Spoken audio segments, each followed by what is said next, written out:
जय हिंद फ्रेंड्स, आप सभी का स्वागत है आज की इस क्लास में। और आज हम सभी भारतीय संविधान का भाग 1 पढ़ने वाले हैं, जिसमें हम सभी संघ तथा राज्य क्षेत्र को पढ़ेंगे।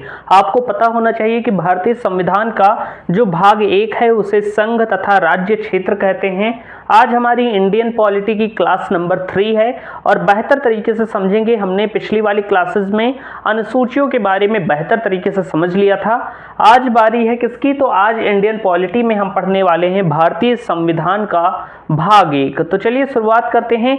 अगर मैं बात करूं संघ तथा राज्य क्षेत्र की, तो ये किसमें है भैया? तो आप कहेंगे ये भारतीय संविधान के भाग 1 में वर्णित है। भारतीय संविधान के भाग 1 में वर्णित है। अगर हम भारतीय संविधान के भाग 1 की बात करूं तो भारतीय संविधान के भाग 1 में भैया अनुच्छेद 1 से लेकर अनुच्छेद 4 तक वर्णन मिलता है।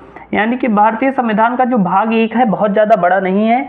यहाँ पर केवल अनुच्छेद 1 यानी कि आर्टिकल 1 से लेकर अनुच्छेद 4 तक वर्णन मिलता है। अनुच्छेद 4 तक वर्णन मिलता है। अनुच्छेद 4 तक वर्णन मिलता है। तो हमें इतना ही पढ़ना है। यानी कि आज हम अनुच्छेद 1 से लेकर अनुच्छेद 4 तक की सारी चीज़ें बेहतर तरीके से समझने वाले हैं।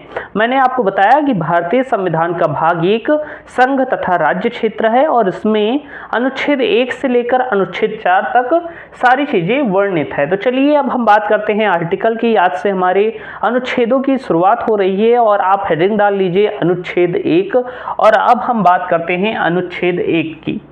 आप हेडिंग डालेंगे दोस्त अनुच्छेद 1।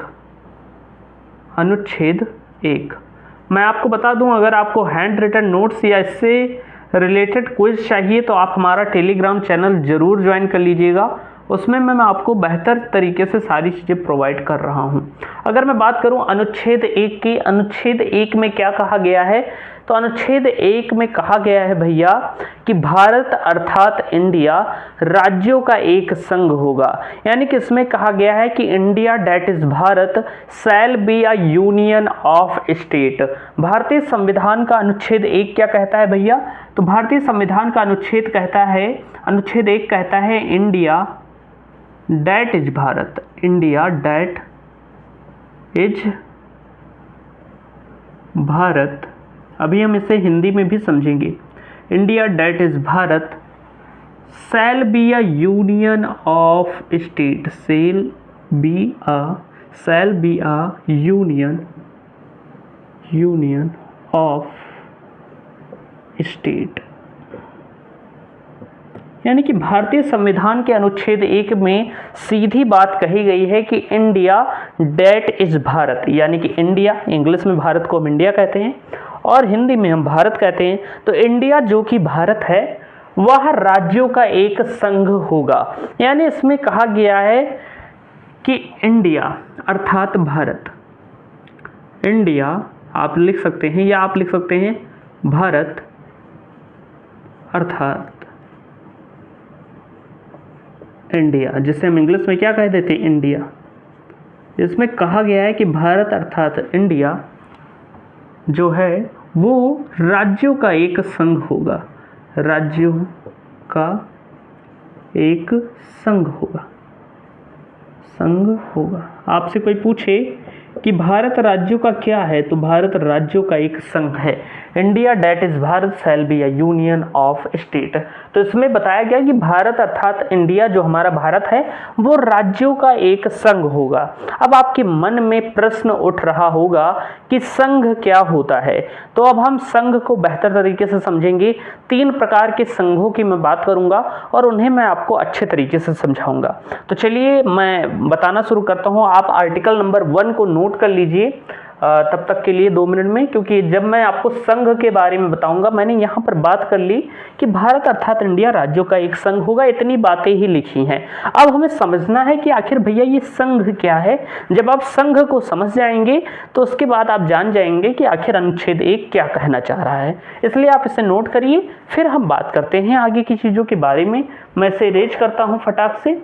ओके, मैं इसे इरेज करता हूँ और अब हम बात करते हैं कि आखिर भैया ये संघ क्या है। ओके, मैं इसे इरेज करता हूँ अच्छे से और फिर हम बात करते हैं कि संघ क्या है।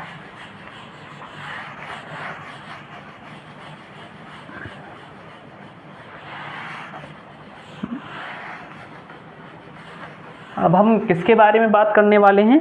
तो हम संघ के बारे में बात करने वाले हैं कि आखिर संघ क्या है भैया। संघ की अगर मैं बात करूं तो ये मूलतः क्या होता है कि 3 प्रकार का होता है, या आप इस तरीके से समझ सकते हैं कि जो ये चीज़ें होती हैं, क्योंकि जो मैं बताने वाला हूँ उसमें कई लोगों को बहुत ज़्यादा कन्फ्यूजन हो जाती है, तो आपको कन्फ्यूजन तनिक भी नहीं करना है। मैं आपको सारी चीज़ें बेहतर तरीके से समझाने वाला हूँ, डरने की कोई बात नहीं है। एक तो होता है भैया जिसे हम कहते हैं परिसंघ, या जिसे हम कॉन्फेडरल कहते हैं। कॉन्फेडरल क्या होता है भैया? हिंदी में हम इसे परिसंघ कह देते हैं। अगर मैं इसके बाद बात करूं दोस्त, तो इसके बाद आप देखेंगे कि एक होता है फेडरल, या जिसे हम फेडरेशन भी कह देते हैं। फेडरेशन का अर्थ भी संघ ही होता है। इन तीनों चीज़ों का जो हिंदी में अर्थ है वो संघ ही है, लेकिन ये तीनों चीज़ें अलग अलग हैं। इंग्लिश में इनके अलग मीनिंग है, जैसे कॉन्फेडरल, फेडरेशन, और एक होता है यूनियन। एक क्या होता है भैया? तो आप कहेंगे एक होता है यूनियन। आप ऐसे ही हेडिंग डाल लेंगे यूनियन। अब हम समझेंगे यूनियन के बारे में। तो हमारे संविधान में क्या कहा गया है कि India that is Bharat shall be a union of state. इसीलिए मैंने इंग्लिश में लिखाया था क्योंकि उसमें यूनियन शब्द आया है, यानी कि हमारा भारत जो है ये तीसरा वाला है, यूनियन है। हिंदी में इन सबका अर्थ संघ ही होता है। सबके अंत में क्या देखेंगे कि संघ ही आता है अर्थ जहाँ तक, लेकिन इंग्लिश में इनकी मीनिंग भी अलग है और इनका प्रभाव भी अलग है, यानी कि ये अलग चीज़ है, ये अलग चीज़ है और ये अलग चीज़ है। अब हम इसे अच्छे से समझेंगे, क्योंकि तीनों का अर्थ जहाँ तक संघ ही होता है, लेकिन तीनों एक दूसरे से अलग है, इसलिए स्टूडेंट्स को इसमें बहुत ज़्यादा दिक्कत हो जाती है। हमारा भारत जो है वो यूनियन वाला संघ है, ना कि फेडरेशन और कॉन्फेडरल वाला। तो पहले हम ये जान लें इनके मध्य क्या अंतर है, उन्हें समझ लें। तो अगर मैं बात करूं भैया कॉन्फेडरल की, कॉन्फेडरल क्या होता है, तो आप इसमें लिखेंगे कॉन्फेडरल क्या होता है कि इसमें छोटे छोटे राज्य आपस में मिलकर क्या करते हैं कि जो छोटे छोटे राज्य होते हैं वो अपनी थोड़ी थोड़ी शक्तियां केंद्र को दे देते हैं और केंद्र के साथ एक परिसंघ का निर्माण करते हैं। किसका निर्माण करते हैं भैया? तो परिसंघ का निर्माण करते हैं। तो आप लिखेंगे जो परिसंघ होता है वो क्या होता है कि इसमें छोटे छोटे से राज्य, इसमें छोटे छोटे राज्य, इसमें छोटे छोटे राज्य अपनी थोड़ी थोड़ी शक्तियाँ,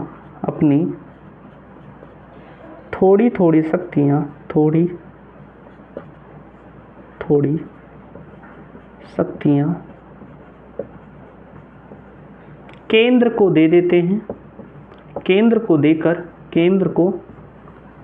देकर परिसंघ का निर्माण करते हैं।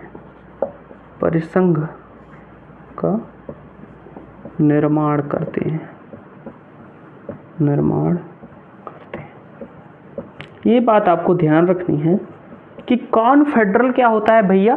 तो कॉन्फेडरल होता है कि इसमें छोटे छोटे राज्य अपनी थोड़ी थोड़ी शक्तियां केंद्र को दे देते हैं और केंद्र को देकर एक परिसंघ का निर्माण कर देते हैं, कॉन्फेडरल का निर्माण कर देते हैं, और उसी को हम परिसंघ या कॉन्फेडरल कहते हैं। यानी कि एक देश टाइप का बना लेते हैं थोड़ी थोड़ी शक्तियां देकर, और उसे हम परिसंघ कह देते हैं भैया। तो अगर मैं बात करूं तो इसमें छोटे छोटे राज्य अपनी थोड़ी थोड़ी शक्तियां केंद्र को देकर एक परिसंघ का निर्माण करते हैं। यानी कि एक ग्रुप है, मान लीजिए ऐसे छोटे छोटे राज्य हैं कई सारे, एक राज्य ये हो गया, एक राज्य ये हो गया, समझने के लिए। तो ये अपनी थोड़ी थोड़ी शक्तियां किसी एक केंद्र को दे देंगे, मान लेंगे कि वही प्रमुख है, और फिर क्या करेंगे कि एक परिसंघ का निर्माण कर देंगे। मान लीजिए ये कोई राज्य है, ये कोई राज्य है, ये कोई राज्य है, तो आपस में मिलकर अपनी शक्तियां इन्होंने केंद्र को दे दी। इसी तरीके से एक परिसंघ, या आप समझ सकते हैं एक ग्रुप का निर्माण करते हैं, उसे ही हम क्या कहते हैं? उसे हम परिसंघ कहते हैं। आप यहाँ पर परिसंघ का निर्माण करते हैं, या आप कह सकते हैं एक ग्रुप का निर्माण करते हैं। एक ग्रुप का निर्माण करते हैं। जिसे हम परिसंघ कहते हैं। ये बात आपको क्लियर हो गई। अच्छा, मैं बात करूं इसकी कॉन्फेडरल की, तो ये सबसे कमजोर इकाई होती है, यानी कि इसके देश इससे कभी भी अलग हो सकते हैं। ये सबसे कमजोर इकाई होती है। आप लिखेंगे यह सबसे कमजोर इकाई होती है, यह संघ की सबसे कमजोर इकाई होती है, यह सबसे कमजोर इकाई होती है, कमजोर इकाई होती है, इकाई होती है। क्यों भैया ये कमजोर इकाई होती है, तो अभी मैं एग्जांपल देकर समझाऊंगा। अगर मैं बात करूं कॉन्फेडरल की, तो इसके सदस्य जो होते हैं वो स्वैच्छिक होते हैं। इसके सदस्य आप लिख लीजिएगा, इसके सदस्य स्वैच्छिक होते हैं, स्वैच्छिक होते हैं, होते हैं। इसका क्या मतलब भैया कि स्वैच्छिक कहने का मतलब कि उनकी इच्छा पर डिपेंड करता है वो रहें या न रहें। यानी कि कई सारे छोटे छोटे राज्य मिलकर एक ग्रुप का निर्माण करते हैं और अपनी थोड़ी थोड़ी शक्तियां किसी एक को या केंद्र को दे देते हैं और उसके द्वारा एक परिसंघ का निर्माण कर लेते हैं। लेकिन जितने भी सदस्य इस परिसंघ में होते हैं वह स्वैच्छिक होते हैं, यानी कि अपनी इच्छा से होते हैं। उनका मन जब करे तो वो बाहर निकल आ सकते हैं, यानी कि ये जो ग्रुप बना है इससे उनका जब भी मन कहे तो वो अलग हो सकते हैं। उनकी इच्छा है, आज मन किया तो ग्रुप में है, कल मन किया तो ग्रुप से बाहर हो गए, यानी कि अपनी इच्छा अनुसार कभी भी ग्रुप को छोड़ सकते हैं। तो ये सबसे कमजोर इकाई होती है, इसलिए यानी कि आसानी से टूट जाती है। कोई भी देश अगर परिसंघ बनाए हुए है तो उसके देश कभी भी उससे अलग हो सकते हैं और आसानी से क्या हो सकते हैं, टूट सकते हैं भैया। अब आप कहेंगे कि इसका भैया कोई एग्जाम्पल दीजिए, तो इसका एग्जाम्पल मैं दे देता हूं कि पुराना वाला अमेरिका, यानी कि पहले अमेरिका क्या हुआ करता था, तो पहले अमेरिका भैया एक परिसंघ हुआ करता था। पहले अमेरिका एक परिसंघ हुआ करता था। आप कहेंगे कि पहले अमेरिका एक परिसंघ हुआ करता था, लिख लीजिएगा, यहाँ पर स्पेस कम है, मैं भी आगे की चीजें आपको यहाँ पर समझा दूंगा। आप लिख लेंगे ये पहले अमेरिका एक कॉन्फेडरल हुआ करता था या परिसंघ हुआ करता था। आप देखेंगे कि अमेरिकी क्रांति जब 1777 में होती है, लिखेंगे कि अमेरिकी क्रांति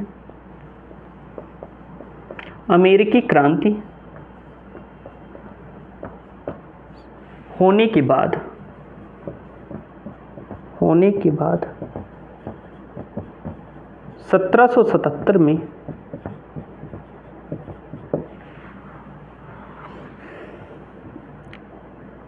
अमेरिका में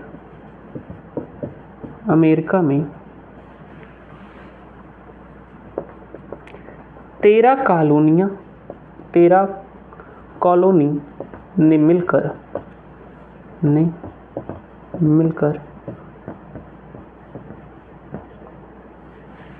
कॉन्फेडरल का निर्माण किया या परिसंघ का निर्माण किया, परिसंघ का निर्माण किया।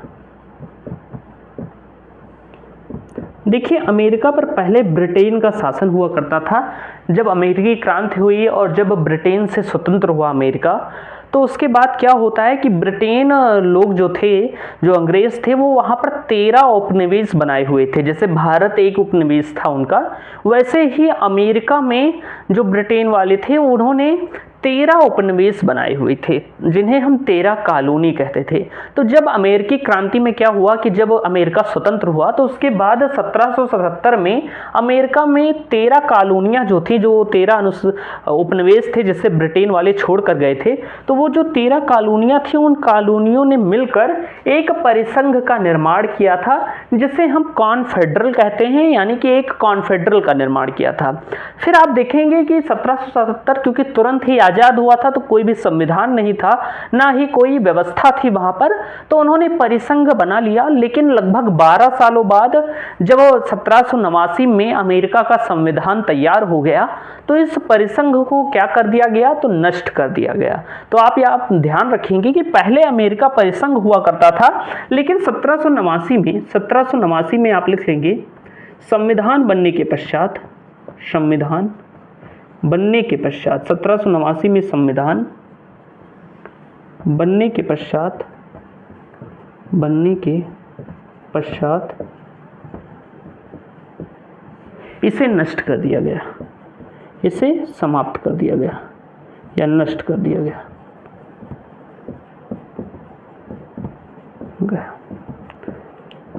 यानी आप कह सकते हैं कि जब वहाँ का संविधान रेडी हो गया, वो तुरंत अंग्रेज से आज़ाद हुए थे, तो तुरंत उनके पास कोई संविधान नहीं था, बनने में टाइम लगता है। जैसे हमारा संविधान बनने में समय लगा 2 साल 11 महीने 18 दिन, ठीक उसी प्रकार से अमेरिका भी संविधान बनने में समय लगा। और जब संविधान तैयार हो गया, उनकी व्यवस्था स्थापित हो गई, तो उन्होंने इस परिसंघ को तोड़ दिया। क्यों तोड़ दिया?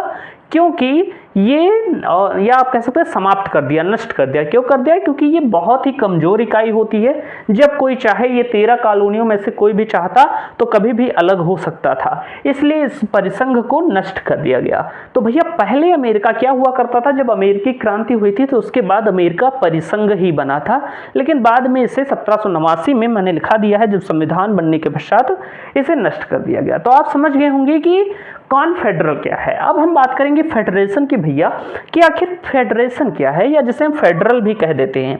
अगर मैं बात करूं फेडरेशन की, तो थोड़ा इधर लिखूंगा क्योंकि इधर स्पेस कम बचा है, आप समझ जाइएगा, मैं थोड़ा इधर लिखता हूं।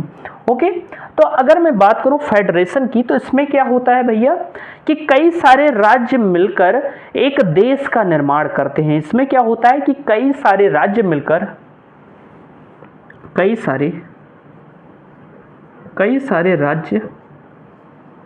सारे राज्य मिलकर एक देश का निर्माण करते हैं, मिलकर एक देश का निर्माण करते हैं।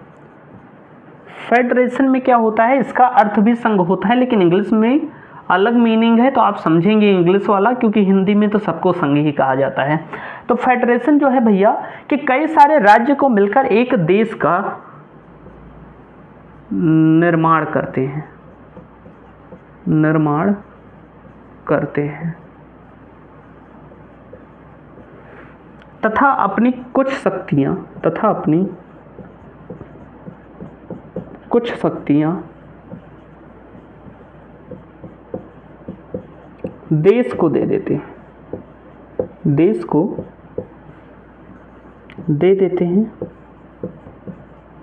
हैं तथा देश शासन करता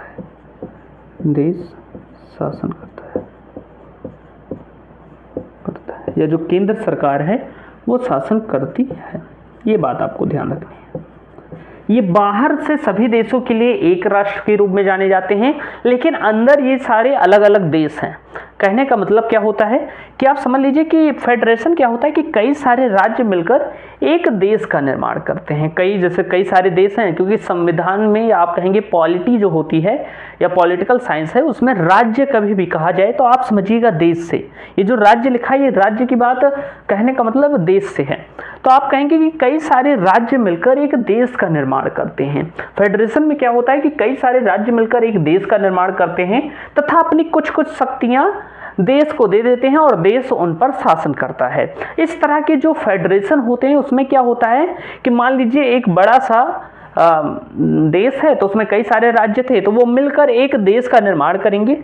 तो ये जो देश होते हैं, जैसे कि अगर फेडरेशन कोई देश बन गया है, तो फेडरेशन बनने के बाद ये बाहरी देशों के लिए तो एक देश रहेंगे, लेकिन अंदर में इनके अलग अलग देश रहते हैं। कहने का मतलब क्या है, मैं भी समझा देता हूं। अगर मैं इसके एग्जाम्पल की बात करूं, पहले हम जान लेते हैं क्या यह मजबूत होता है या कमजोर होता है। तो ये भैया परिसंघ की अपेक्षा मजबूत होता है। ये लिख लीजिएगा कि परिसंघ की अपेक्षा मजबूत होता है, परिसंघ की अपेक्षा मजबूत होता है,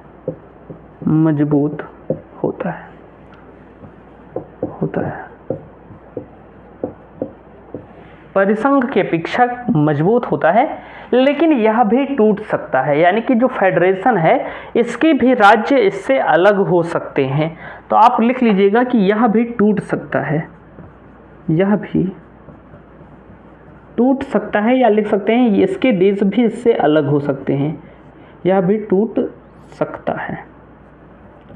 या आप लिख सकते हैं इसके राज्य भी इससे अलग हो सकते हैं। यानी कि फेडरेशन परिसंघ की अपेक्षा तो मजबूत होता है, लेकिन इसके भी राज्य अगर एकदम ठान ले कि मुझे अलग होना है फेडरेशन से, तो वो भी अलग हो जाएंगे। मैंने क्या बताया कि कई सारे राज्य मिलकर देश का निर्माण करते हैं तथा अपनी कुछ शक्तियां देश को दे देते हैं तथा देश शासन करता है, और यह इसके अपेक्षा तो मजबूत होता है, लेकिन इसके भी राज्य इससे अलग हो सकते हैं।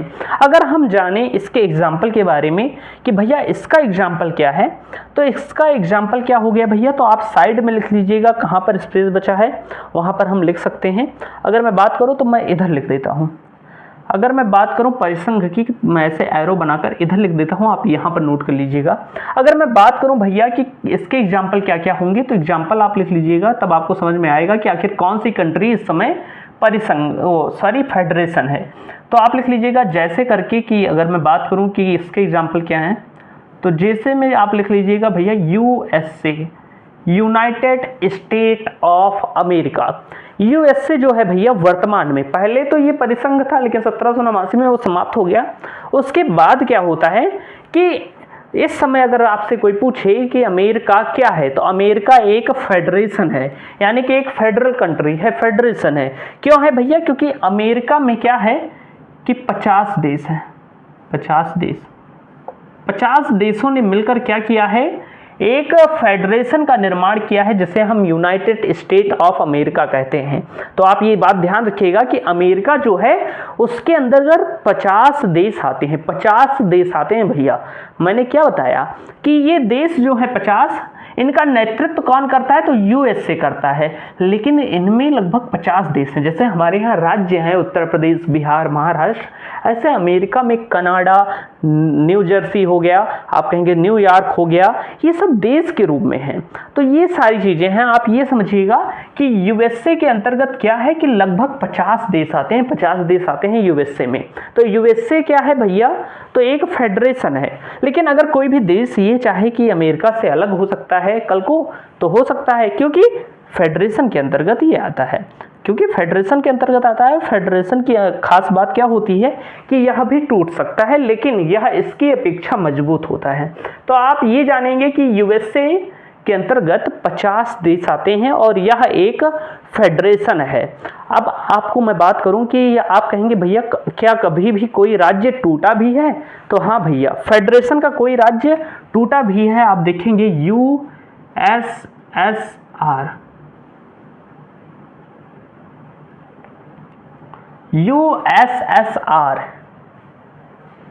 United Soviet socialist Republic, United of, आप कहेंगे यूएसएसआर, जो सोवियत संघ रूस था, इसकी अगर मैं बात करूं तो सोवियत संघ रूस में पहले 15 देश आते थे भैया।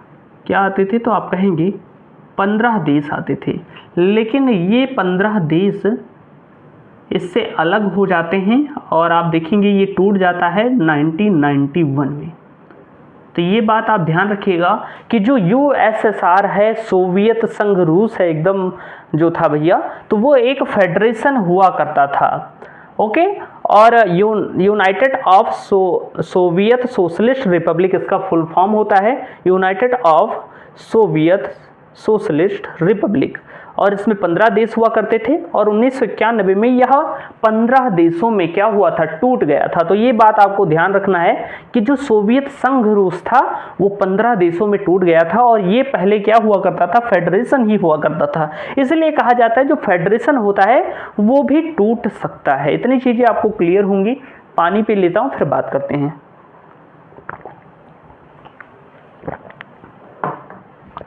अब मैं बात करता हूं यूनियन की। इसकी बात क्योंकि अनुच्छेद 1 में करी गई है तो हम इस पर चर्चा ज़्यादा करेंगे। यूनियन, तो भैया यूनियन क्या होता है कि इसमें भी राज्य आपस में मिलकर एक देश का निर्माण करते हैं, लेकिन इसके राज्य कभी इससे अलग नहीं हो सकते। ये बात ध्यान रखिएगा कि इसमें भी सेम वही होता है जैसे फेडरेशन में होता है कि राज्य आपस में मिलकर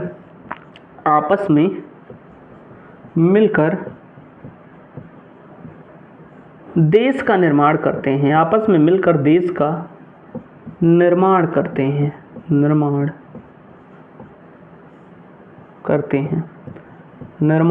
हैं। परंतु इसके राज्य कभी इससे अलग नहीं हो सकते, परंतु इसके राज्य कभी इससे अलग नहीं हो सकते, कभी इससे अलग नहीं हो सकते, नहीं हो सकते।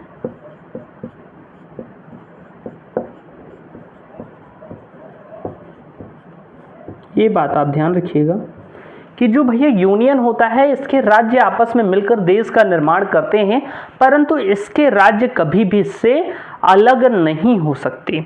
तो ये बात आप ध्यान रखिएगा। और इसके एग्जाम्पल की अगर मैं बात करूं तो आप कहेंगे भैया भारत, हमारा भारत जो है वो क्या है, तो वो भैया एक यूनियन है। अभी अनुच्छेद 1 में बताया गया था, मैंने पढ़ाया है कि India that is Bharat shall be a union of state.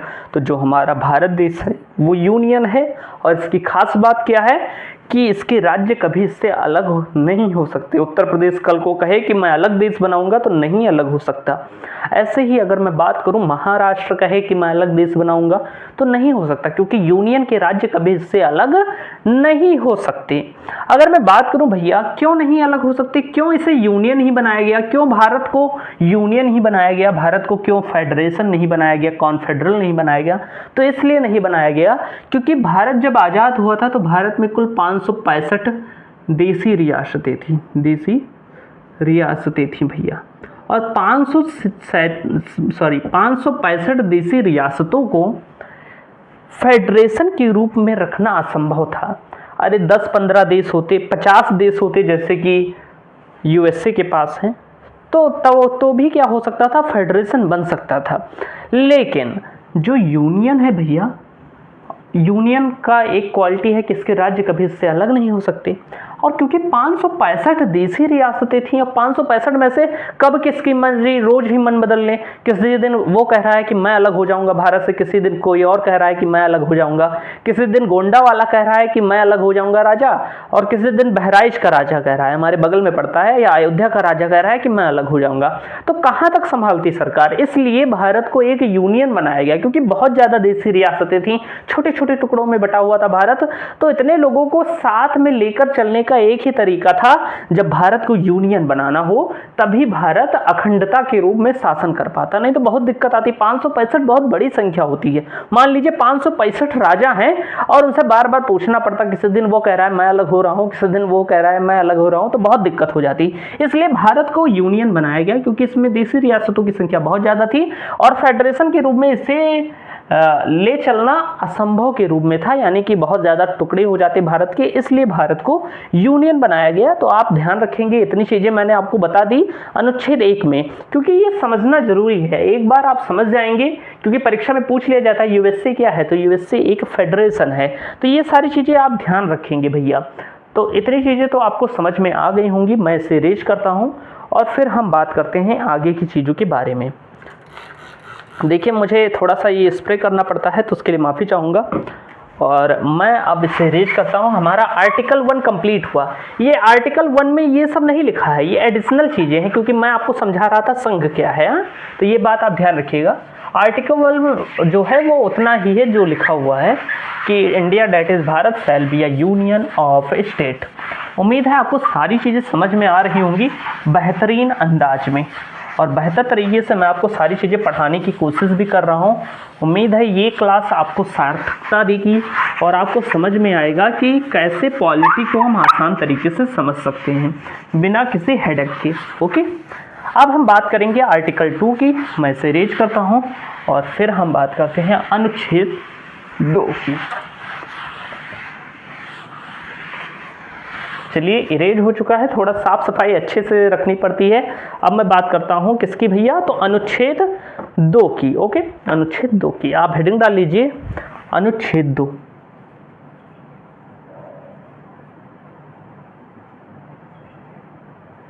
अनुच्छेद 2, अनुच्छेद 2 की अगर हम बात करें तो इसमें क्या कहा गया है कि संसद को यह अधिकार है, इसमें बताया गया है कि संसद को यह अधिकार है कि अगर कोई विदेशी देश या किसी विदेशी देश का टुकड़ा भारत में मिलना चाहता है तो संसद को यह अधिकार है कि वह उसे भारत में मिला सकती है। एक बार लिख लेंगे फिर समझेंगे। अनुच्छेद 2 में क्या कहा गया है कि यदि कोई विदेशी देश, यदि कोई बाहरी देश, विदेशी ना लिखकर बाहरी लिख लीजिए, यदि कोई बाहरी देश या बाहरी देश का टुकड़ा, बाहरी देश का टुकड़ा, बाहरी देश का टुकड़ा, यदि कोई बाहरी देश या बाहरी देश का टुकड़ा भारत में मिलना चाहता है, भारत में शामिल होना चाहता है, शामिल होना चाहता है, शामिल होना चाहता है, यदि कोई बाहरी देश या बाहरी देश का टुकड़ा भारत में शामिल होना चाहता है तो संसद को यह अधिकार है, तो संसद को यह अधिकार है कि वह उसे भारत में शामिल कर सकती है, कि वह उसे भारत में शामिल कर सकती है, भारत में शामिल कर सकती है, कर सकती है। तो भैया अनुच्छेद 1 में क्या कहा गया है? अनुच्छेद 1 में कहा गया है कि यदि कोई बाहरी देश या बाहरी देश का टुकड़ा भारत में शामिल होना चाहता है तो संसद को यह अधिकार है कि वह उसे भारत में शामिल कर सकती है।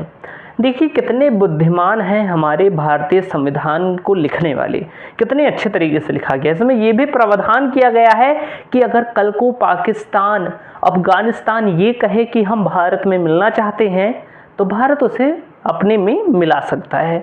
आर्टिकल 1 में कहा गया है कि भारत से कोई भी राज्य अलग नहीं हो सकता, यानी भारत कभी भी खंडित नहीं हो सकता। कितने बुद्धिमान थे संविधान निर्माता हमारे कि इतनी अच्छी चीजें डालें कि भारत को कोई नहीं तोड़ सकता।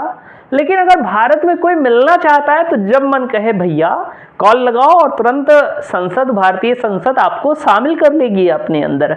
यानी कल को अगर कल भूटान कहे, नेपाल कहे, पाकिस्तान कहे, अफगानिस्तान कहे कि मैं भारत में मिलना चाहता हूं तो आर्टिकल 2 की मदद से भारतीय संसद को यह अधिकार है कि वह उसे भारत में शामिल कर सकती है।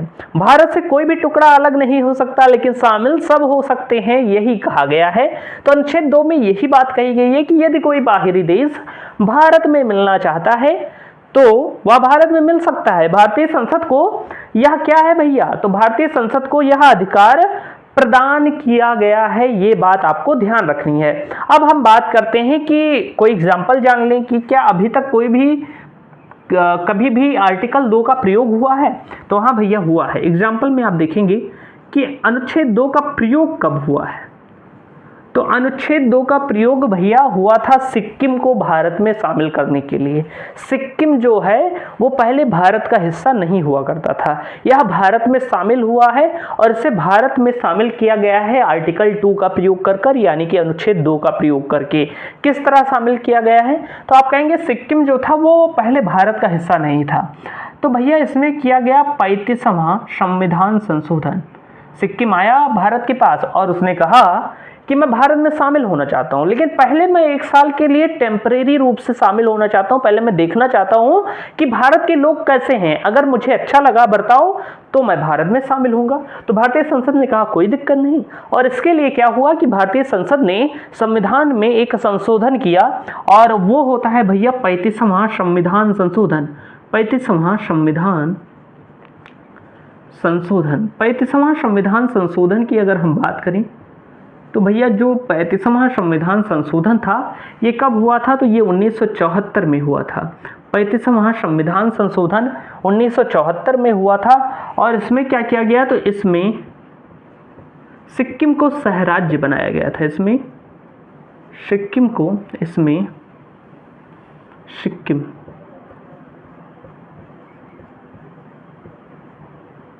को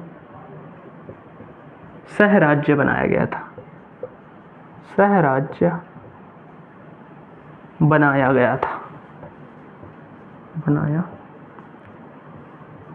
था। ये बात आप ध्यान रखेंगे कि 35वां संविधान संशोधन 1974 के द्वारा पहले सिक्किम को सहराज्य बनाया गया, क्योंकि सिक्किम ने कहा था मैं भारत में शामिल तो होना चाहता हूं, लेकिन पहले मैं बर्ताव देखना चाहता हूं भारतीय लोगों का, क्या लोग मुझे एक्सेप्ट करेंगे, अगर मुझे अच्छा लगेगा, 1 साल तक मुझे अच्छा बर्ताव मिला तो मैं अच्छे तरीके से फिर भारत में शामिल हो जाऊंगा। तो इसलिए संसद ने कहा कोई दिक्कत नहीं, 1 साल मेहमान के रूप में भारत में शामिल होकर देखिए, सहराज्य के रूप में शामिल होइए, अगर आपको कोई दिक्कत लगती है तो ना शामिल होइएगा।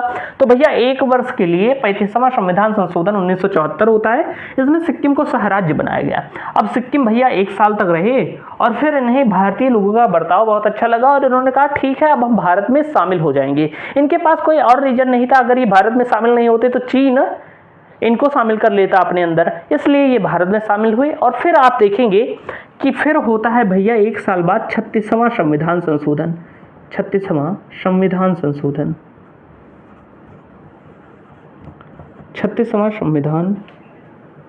संशोधन अगर मैं बात करूं 36वें संविधान संशोधन की, तो ये हुआ था 1975 में। 1975 में होता है 36वां संविधान संशोधन और इसके अंतर्गत सिक्किम को 22वां राज्य बनाया गया भारत का।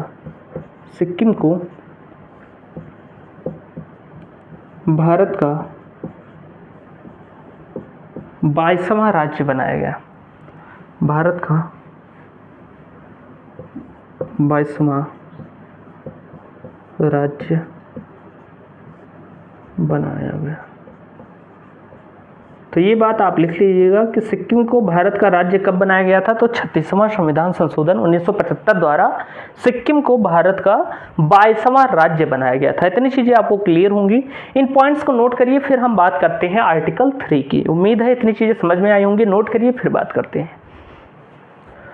चलिए बात करते हैं अगले अनुच्छेद के बारे में। फटाक से मैं इसे रेज करता हूँ और फिर हम बात करते हैं अगले अनुच्छेद के बारे में। बेहतर तरीके से समझते हुए चलिए और बहुत ही आनंद आने वाला है इस सीरीज में। मैं आपको सारी चीज़ें पढ़ाते हुए चलूँगा। और भैया वीडियो को लाइक और शेयर भी कर दिया कीजिए। मैं कहता नहीं हूँ जल्दी, लेकिन कोशिश करिए कि कर दिया कीजिए, क्योंकि और कोई चारा नहीं है और मेहनत इतना करते हैं, अभी कुछ चीज़ें भी नहीं हो रही है, ना कोई अर्निंग हो रही है, बस हम मेहनत कर रहे हैं ऐसे। तो जब ज़्यादा अर्निंग की बात ही नहीं, जब ज़्यादा स्टूडेंट्स देखते हैं तो क्या होता है भैया कि पढ़ाने में आनंद आता है। जब कमेंट आते हैं, 10-15 कमेंट आने लगे कि भैया और क्या चाहिए आपको, या कोई डाउट हो या आप तारीफ़ करें कि बहुत अच्छी क्लास रही, तो इससे मोटिवेशन मिलता है। फिर इंसान चाहे जितना थका हो वो काम करता रहता है। लेकिन जब आप कोई कमेंट ही नहीं करते, ना रिएक्शन देते हैं, 10-20 लोग देख लेते हैं वीडियो, बस 1000 सब्सक्राइबर हैं, 1700-1800 सब्सक्राइबर हैं और देखता नहीं, तो बहुत बुरा लगता है। मैं देख लेता हूँ कि वीडियो सही चल रही है। जी हाँ, बिल्कुल सही चल रही है। अब हम बात करते हैं अनुच्छेद 3 के बारे में, यानी कि आर्टिकल 3 आप हेडिंग डाल लीजिए, अनुच्छेद 3। अनुच्छेद 3 की अगर हम बात करें तो आप हेडिंग डाल लीजिएगा अनुच्छेद 3। अनुच्छेद 3 मैं इंक भर लेता हूँ एक बार, क्योंकि इंक हो गई है थोड़ा सा कम, और जब इंक हो जाती है कम तो राइटिंग नहीं बैठती बोर्ड पर। और बताइए आप, तब तक आपको क्या बताना है। मैं एक प्रश्न पूछ लेता हूँ आपसे कि जो अनुसूची 11 है उसमें क्या कहा गया है, आपको कमेंट में बताना है। कमेंट में क्या बताना है कि अनुसूची 11 शेड्यूल जो 11 है उसमें क्या चीज़ों का वर्णन किया गया है, ये बात बता दीजिएगा। और आप एक चीज़ और बता दीजिएगा कि प्रथम संविधान संशोधन कब हुआ था, वो मैंने कल बताया था आपको, वो भी आप बता देंगे कमेंट बॉक्स में। ओके, अब मैं बात करता हूँ अनुच्छेद 3 की। इसमें क्या है कि इसमें भी बताया गया है कि संसद को यह अधिकार है कि वह भारत के अंदर स्थित किसी भी राज्य के नाम, क्षेत्रफल तथा सीमा में परिवर्तन कर सकती है। आप लिखेंगे कि अनुच्छेद 3 में बताया गया है कि संसद को यह अधिकार है, भारतीय संसद को यह अधिकार है यह अधिकार है कि वह भारत के किसी भी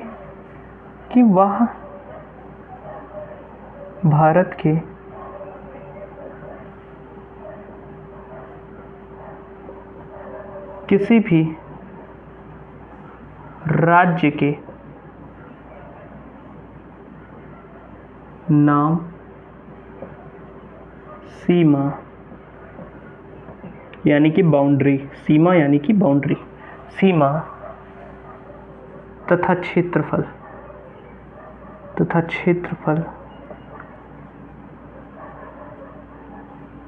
में परिवर्तन कर सकती है, परिवर्तन कर सकती है।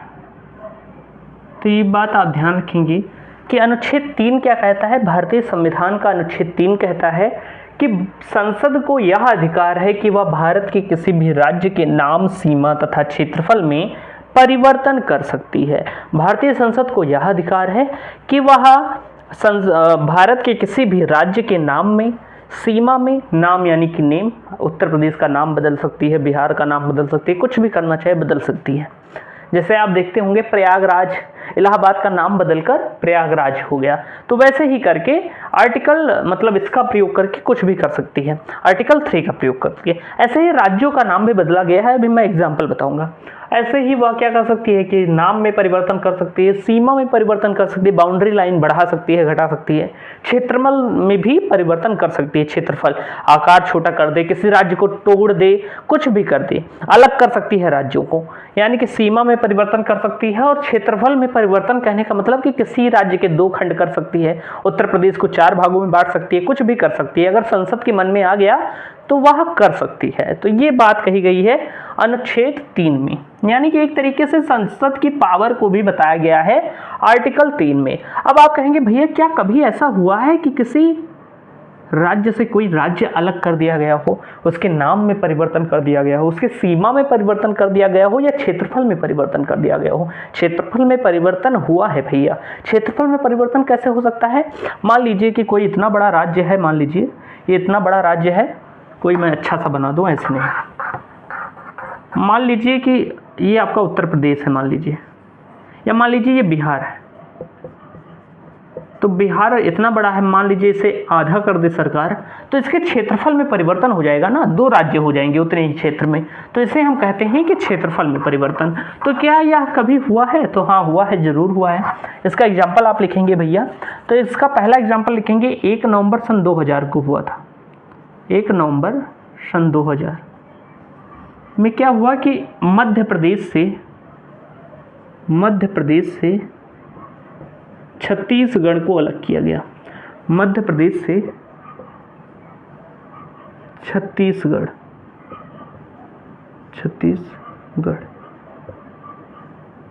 को अलग किया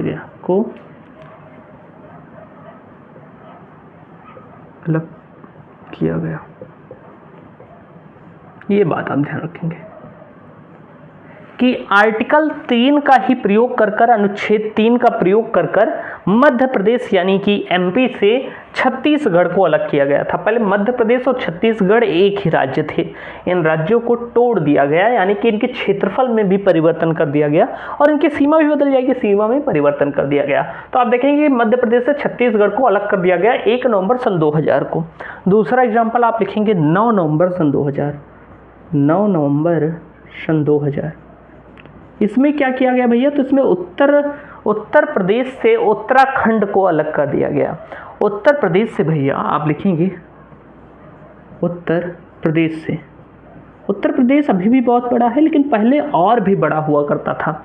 उत्तर प्रदेश से उत्तराखंड को अलग कर दिया गया। उत्तराखंड को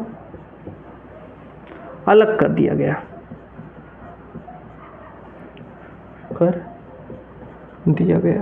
ये सारी चीजें एक साथ ही हुई थी लगातार। आप देखेंगे कि 1 नवंबर सन 2000 को मध्य प्रदेश से छत्तीसगढ़ को अलग किया गया संसद द्वारा। 9 नवंबर सन 2000 को उत्तर प्रदेश से उत्तराखंड को अलग कर दिया गया। पहले उत्तर प्रदेश और उत्तराखंड दोनों एक में थे और उत्तर प्रदेश बहुत बड़ा हुआ करता था, लेकिन उत्तर प्रदेश से फिर उत्तराखंड को अलग कर दिया गया, यानी कि क्षेत्रफल में परिवर्तन कर दिया गया, सीमा में परिवर्तन कर दिया गया संसद द्वारा और तोड़ दिया गया इन दोनों को। आप देखेंगे एक एग्जाम्पल और आपको मिलेगा, इसी वर्ष 15 नवंबर लगातार फिर हुआ था 2000 को, 15 नवंबर सन 2000 को क्या हुआ कि बिहार से झारखंड को भी अलग कर दिया गया। बिहार से झारखंड, बिहार से झारखंड को अलग कर दिया गया, अलग कर दिया गया। तो आप देखेंगे भैया क्या हुआ कि बिहार से झारखंड को भी इसी वर्ष अलग किया गया था 15 नवंबर सन 2000 को। बिहार और झारखंड पहले एक हुआ करते थे, लेकिन इनको अलग कर दिया गया, यानी राज्यों को तोड़ दिया गया, क्षेत्रफल में परिवर्तन कर दिया गया। तो आप देखेंगे कि संसद ने इस पावर का प्रयोग भी किया है। 1 नवंबर 2000 को मध्य प्रदेश से छत्तीसगढ़, 9 नवंबर सन 2000 को उत्तर प्रदेश से उत्तरांचल या उत्तराखंड जिसे हम कहते हैं, और 15 नवंबर सन 2000 को बिहार से झारखंड को अलग किया गया। तो भैया सीमा में परिवर्तन और क्षेत्रफल में परिवर्तन हम समझ गए हैं कि जब ये किया गया तो क्षेत्रफल में भी परिवर्तन हुआ राज्यों में और उनकी सीमाएं भी अलग अलग हो गई। लेकिन आप देखेंगे कि अगर आपसे कहा जाए कि कभी नाम में भी परिवर्तन किया गया है, तो हाँ किया गया है भैया। नाम में परिवर्तन आप देखेंगे कैसे किया गया है। तो भैया आप एक नाम जानते हैं उड़ीसा, तो उड़ीसा को ओडिशा कर दिया गया। वर्तमान में ओडिशा को क्या कहते हैं, तो ओडिशा कहते हैं। फिर आप देखेंगे भैया कि उत्तरांचल, उत्तरांचल को उत्तराखंड कर दिया गया। उत्तरांचल को क्या कर दिया गया, तो आप कहेंगे उत्तराखंड। तो ये सारे नाम के भी परिवर्तन हैं, ये ध्यान रखिएगा। तो ये सारी चीज़ें हैं जो हमने आज जान ली अनुच्छेद 3 के बारे में। अब मैं इसे इरेज करता हूँ और आर्टिकल 4 की हम बात करते हैं। इसे इरेज करते हैं। देखिए बार बार मुझे ये स्प्रे मारना पड़ता है, कॉलिन मारना पड़ता है, प्रचार भी हो जाएगा। प्रचार नहीं हो रहा है ऐसा नहीं सोचिएगा, 20 व्यूज में कोई रुपए भी नहीं देगा प्रचार के, कि 20 लोग देख रहे हैं उसमें मुझे 1 भी रुपए नहीं मिलेंगे कॉलिंग का ऐड करने के लिए। लेकिन ये सफाना पड़ता है, स्क्रैच लग गए हैं एकदम, ये मार्कर छूटता ही नहीं है वैसे, तो ये ज़रूरी है सफाना। इसलिए मैं हमेशा कॉलिन की बोतल रखे रहता हूँ और लगभग 1 महीने में 1 से 2 बोतल में ख़त्म ही कर डालता हूँ सिर्फ स्प्रे करके। अब मैं बात करता हूँ अनुच्छेद 4 के बारे में। अनुच्छेद 4 के बारे में, ओके, आप लिख लीजिए अनुच्छेद 4।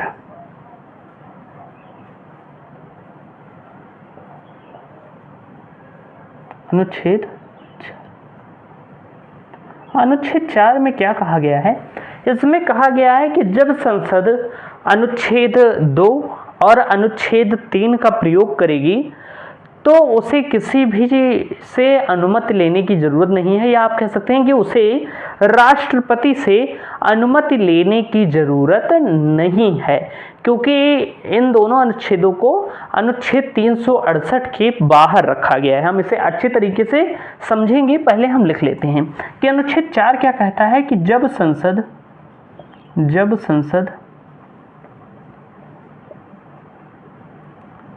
अनुच्छेद 2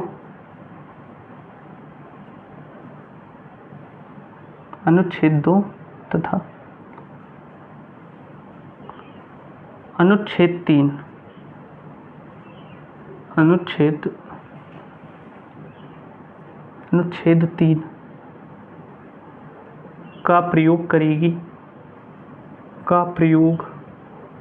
अनुच्छेद 3 का प्रयोग करेगी, तो उसे राष्ट्रपति से अनुमति लेने की आवश्यकता नहीं होगी। राष्ट्रपति से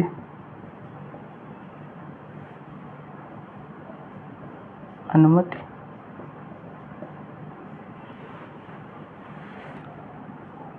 नहीं लेनी होगी, या आप कह सकते हैं राष्ट्रपति से अनुमति लेने की आवश्यकता नहीं है, की आवश्यकता नहीं है। आसान भाषा में मैं आपको समझा रहा हूँ, क्लिष्ट भाषा का प्रयोग नहीं कर रहा हूँ। बस हमें समझना चाहिए कि अनुच्छेद 4 क्या कहता है। अनुच्छेद 4 कहता है दोस्त कि जब संसद अनुच्छेद 2 और अनुच्छेद 3 का प्रयोग करेगी। अनुच्छेद 2 के बारे में अभी हमने बात की कि कोई भी विदेशी राज्य या विदेशी देश का टुकड़ा भारत में शामिल होना चाहता है तो संसद को यह अधिकार है कि वह उसे भारत में शामिल कर रही है। तो कहने का मतलब कि जब संसद किसी बाहरी देश को भारत में शामिल कर रही हो या किसी बाहरी देश के टुकड़े को भारत में शामिल कर रही हो या फिर किसी भी राज्य के नाम, क्षेत्र तथा सीमा में परिवर्तन कर रही हो, तो इन दोनों कंडीशन में यानी कि आर्टिकल 2 और आर्टिकल 3 इन दोनों कंडीशन में संसद को राष्ट्रपति से अनुमति लेने की आवश्यकता नहीं है। यानी कि उसे राष्ट्रपति से किसी भी अनुमति लेने की आवश्यकता नहीं है, ऐसा कहा गया है। यानी संसद एकदम स्वतंत्र है, उसका जो मन कहे वो कर सकता है इन दोनों अनुच्छेद का प्रयोग करके, चाहे वह किसी भी बाहरी देश को भारत में शामिल कर ले या किसी भारत के राज्य के नाम, सीमा तथा क्षेत्र में परिवर्तन कर ले, तो उसके लिए कोई विशेष राष्ट्रपति से अनुमति लेने की जरूरत नहीं है। क्यों नहीं है जरूरत भैया? क्योंकि ये जो अनुच्छेद 2 और 3 है इसे अनुच्छेद 368 के बाहर रखा गया है, क्योंकि इसे अनुच्छेद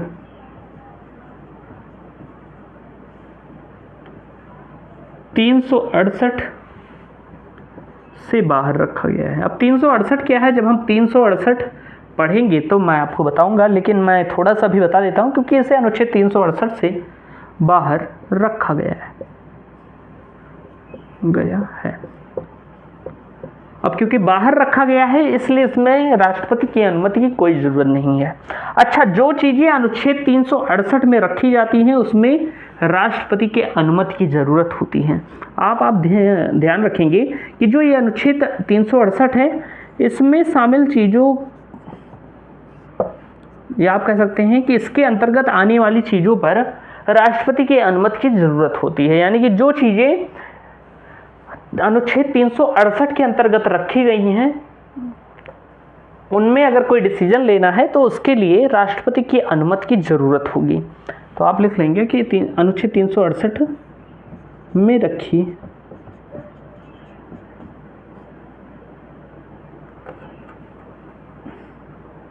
विषयों, आप कह सकते हैं रखी विषयों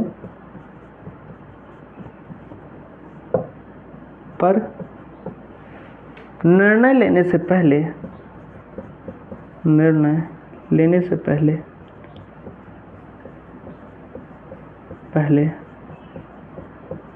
राष्ट्रपति के अनुमति की आवश्यकता होती है। राष्ट्रपति की अनुमति की आवश्यकता होती है, ये बात आप ध्यान रखिएगा, होती है। यानी कहने का मतलब कि अनुच्छेद 4 सीधा सीधा कहता है कि जब संसद अनुच्छेद 2 तथा अनुच्छेद 3 का प्रयोग कर रही हो तो राष्ट्रपति से अनुमति लेने की आवश्यकता नहीं है। क्यों नहीं है? क्योंकि इसे अनुच्छेद 368 से बाहर रखा गया है। जो चीजें अनुच्छेद 368 में रखी जाती हैं उनमें कोई भी निर्णय लेने से पहले राष्ट्रपति की अनुमति की आवश्यकता होती है। अब 368 क्या है, इसे जब मैं 368 पढ़ाऊंगा तो वहां पर हम बात करेंगे। उम्मीद है आज की यह क्लास आपको बेहतर तरीके से समझ में आई होगी।